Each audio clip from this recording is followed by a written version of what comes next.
Hello everyone and welcome to Star Wars on High. Thank you for stopping by. We are back with another edition of Road to Andor with my full review of Rebel Rising by Beth Revis. To those who missed my review of Catalyst, this mini-series of videos I'm doing is to see if any of the Rogue One stories will help fill in any of the gaps in Andor when it hits Disney Plus on September 21st. I read and did a full review of Catalyst and now Rebel Rising, and I hope to get some of the comics in as well. But for now, let's focus on Rebel Rising. Taking place after the events of Catalyst, Rebel Rising takes us to the perspective of a young Jyn Erso as she is brought up by Saw Gerrera and is taught how to fight. She spends the whole story learning how to fight against the Empire, how to go on scouting missions, and her personal best, forging Imperial scan docs. This book is a roller coaster of emotions from start to finish, and I absolutely adored it. I felt very surprised by how far the story actually took us and what had happened in between each major event. In Rogue One, the two major events we get of Jyn's story happen in the very beginning of the movie. Jyn having to run away after her mother is killed and then having to wait for Saw to come pick her up,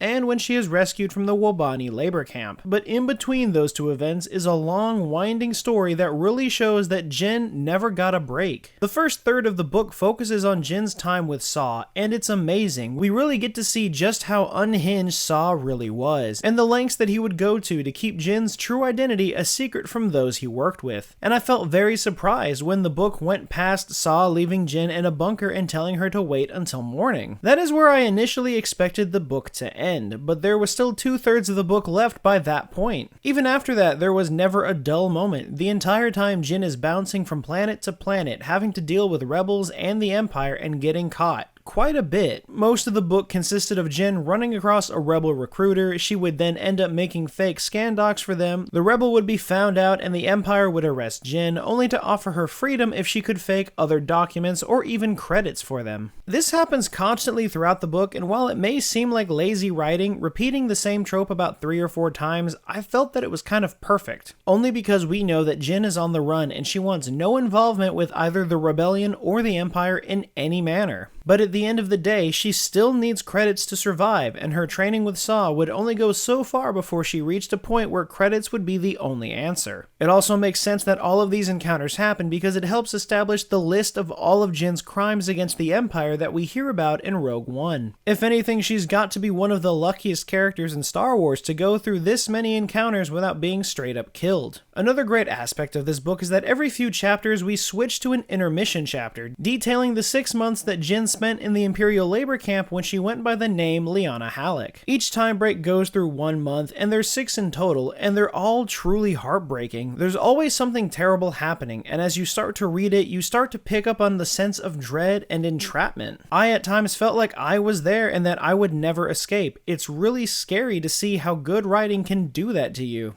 And what's more exciting is that Beth Revis wrote The Princess and the Scoundrel, which comes out today and is what I'm currently listening to as this video goes live. So look forward to that review as well. Overall, this book was a knock out of the park and so much better than Catalyst in my opinion. They both told the stories they needed to tell to help lead up to Rogue One, but Rebel Rising is definitely my favorite of the two. As far as will any of this appear in Andor, I can definitely see it, again mainly because of Saw. We may get to see some of the attacks that happened in this story in the show in some form. Maybe not directly, but through the HoloNet news perhaps. I do hope we see more than just that, but what are your thoughts? Did you read Rebel Rising when it first came out, or have you been sitting on this one? If you have read it, do you see any of these stories being retold some way in Andor? Let us know all of your thoughts down in the comments. But as always, thank you all for sticking around to this point in the video, and we hope to see you again very soon.